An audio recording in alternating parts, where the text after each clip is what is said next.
지난 영상에서 조선시대 궁녀의 삶을 한번 알아봤는데요. 뭐 평생 처녀야 하고 외출도 하면 안 되고 했던 게 바로 조선의 궁녀였죠. 그렇다면 당시 중국 궁녀들은 어떤 삶을 살았을까요? 아니 당연히 조선 궁녀들보다 심하면 심했지 덜하진 않았을 거다 라고 생각하실 수도 있고, 땅도 넓고 사람도 많은데 그 궁녀들을 다 어떻게 관리하냐 라고 생각하실 수도 있는데, 결론부터 먼저 말씀드리자면 당연히 중국 궁녀들도 제한사항이 꽤 많았습니다. 뭐 가족 얼굴도 못 보게 하고 뭐 마음에 안 든다고 죽이기도 하고. 그럼 중국 궁녀들은 어떤 제재 속에서 살아야 했을까요? 자, 오늘의 1급 비밀, 조선 궁녀보다 더한 삶을 살았던 궁녀들, 중국 궁녀의 3편 지금 시작합니다. 역사적으로 중국은 궁녀의 수가 상당했습니다. 뭐 많아봐야 얼마나 많겠어 라고 생각하실 수도 있는데, 당나라 현종은 후궁과 궁녀를 합쳐 4만 명을 거느렸다고 할 정도니까 엄청 많았던 걸 알 수 있죠. 그럼 이 많은 궁녀들은 어떻게 어디서 데리고 오는 걸까요? 일단 명나라 시절에는 환관이 직접 궁녀를 뽑았다고 합니다. 매년 2월쯤 되면 양민의 딸들을 모아놓고 쓱 둘러봤던 거죠. 그 중에서 10살 전후의 여자아이들 중에서 괜찮은 애들을 뽑아갔습니다. 이때 뭐 환관들 마음대로 뽑아갔겠지만 그래도 뽑는 기준이 있었을 거 아니에요. 그 기준이 뭐냐면 뭐 몸에서 냄새 나면 안 되고, 뭐 건강하지 않으면 안 되고, 뭐 너무 출신이 천하면 안 되고 등등이 있었는데, 그중 가장 특별한 건 너무 예쁘면 안 된다고 합니다.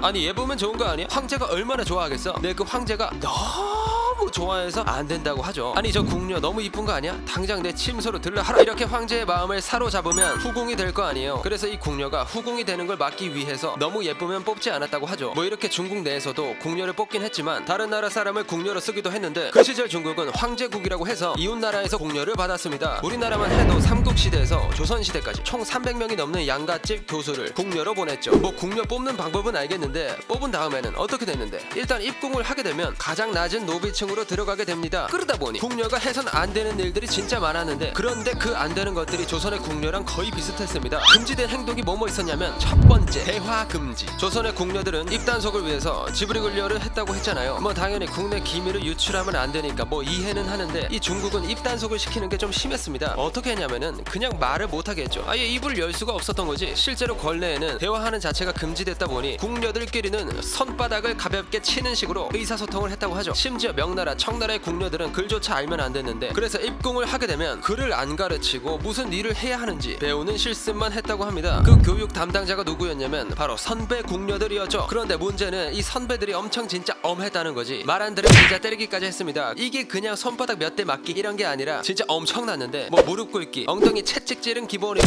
뺨도 때리고 머리도 때리고 심지어는 곤장으로도 때렸다고 합니다. 어떨 때는 하루 종일 밥도 안 먹였다고 하니까 오죽했으면 그 어린 궁녀들이 선배 모시는 것보다 주인님을 모시는 게 낫다 라는 소리까지 할 정도였죠. 두 번째, 외출 금지. 중국의 궁녀들 역시 당연하게도 외출이 금지되었습니다. 그래도 조선은 뭐 예외 사항으로 외출, 휴가가 진짜 간혹 있기는 했는데, 이 중국 궁녀들에게는 그런 게 전혀 없었습니다. 아니 그러면 가족들은 어떻게 평생 얼굴도 보지 말고 살라고? 뭐 진짜 어렵게 해서 가족을 만나는 방법이 있긴 했습니다. 바로 궁궐로 가족을 부르는 것이었죠. 근데 가족을 궁궐로 부르는 게 쉬울 리가 없잖아요. 그래서 중국 궁녀들은 자신의 일을 돌봐주던 늙은 환관을 양아버지로 의지하면서 살았다고 합니다. 그러다 가끔 환관 찬스를 써가지고 가족과 연락할 수도 있었고, 진짜 운이 좋으면 환관의 도움으로 가족이 권례로 들어올 수 있었죠. 그런데 가족이 권례로 들어왔다고 해서 막 부둥켜 안고 눈물 흘리고 이러지는 못했는데, 이 중국에서는 가족이 오더라도 천막을 사이에 두고 대화를 나눴어야 합니다. 거리두기를 이때부터 했네. 그러니까 가족 얼굴 보러 왔는데 얼굴도 제대로 못 보고 실루엣만 보고 돌아갔다는 거지. 그리고 오랜만에 딸 만났는데 뭐 돈이나 뭐 아끼는 물건이나 줘야 될 거 아니에요. 그때조차 이 천막을 사이에 두고 전해줘야 했다고 하죠. 아니 이렇게 가족도 못 만나게 하는데, 궁이 얼마나 있어야 하는데 나가지도 못한다며, 이게 얼마나 있었어야 했냐면은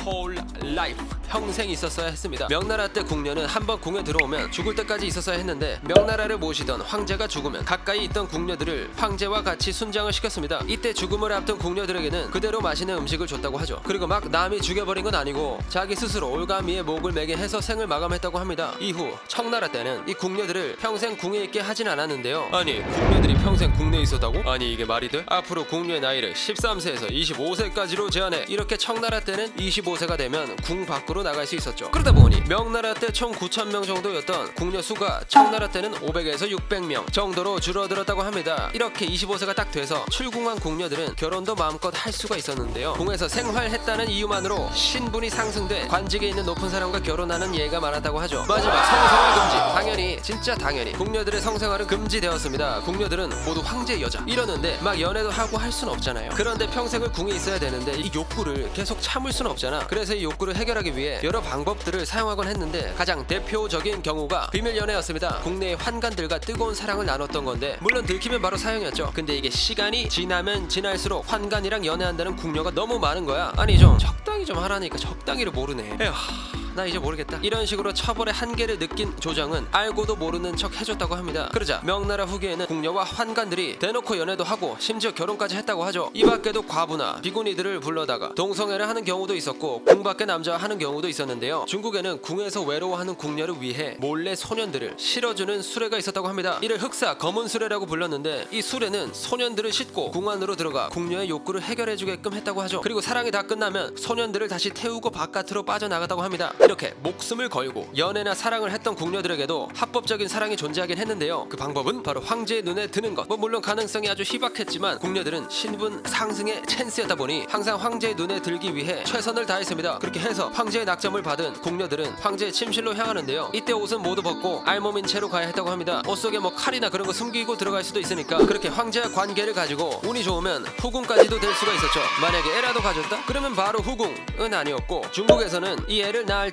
말지 황제가 선택했다고 하는데 만약에 승인을 하면 궁녀 입장에선 엄청난 대우를 기대해도 됐지만 거부라도 하면 다시는 황제와 잠자리를 갖지 못했다고 하죠. 그리고 자신 스스로 어떤 방법을 쓰든 유산을 해야 했다고 합니다. 그러면 이렇게 많은 제약이 있는데 궁녀들의 대우는 어땠는데 대우하면 뭘 봐야 할까요? 당연히 월급을 한번 봐야 하는데 뭐 명나라 시절까지만 하더라도 이 중국 궁녀들이 일반 백성들보다 더 많은 월급을 받았다고 합니다. 아니 이렇게 지킬 것도 많고 뭐가지 날라갈 일도 많은데 당연히 많이 줘야겠죠. 솔직히 진짜 저 정도면 생명수당 줘야 되잖아. 그런데 청나라 시대로 넘어가면서 궁녀들의 월급이 엄청 조금이었다고 하는데요. 오죽했으면 청나라의 궁녀들은 권례에서 밥도 제대로 못 먹고 살았다고 합니다. 돈도 안 주면서 밥이라도 잘 먹게 해야 될 거 아니야. 근데 이 중국에서는 궁녀들의 식단도 아주 철저하게 정해놓았는데 하루에 돼지고기 1근 이하, 쌀 5수저, 약간의 곡식과 야채가 전부였다고 하죠. 그렇다고 질이 좋은 고기를 준 것도 아니라서 늘 배고파했다고 합니다. 자 그럼 입 열었다고 뭐가지 잘릴 일 없는 오늘날에 감사하며 오늘의 1급 비밀 마치도록 하겠습니다. 다음에 또 다른 진실만을 담은 서류 1급 비밀 파일 들고 찾아오도록 하겠습니다. 감사합니다.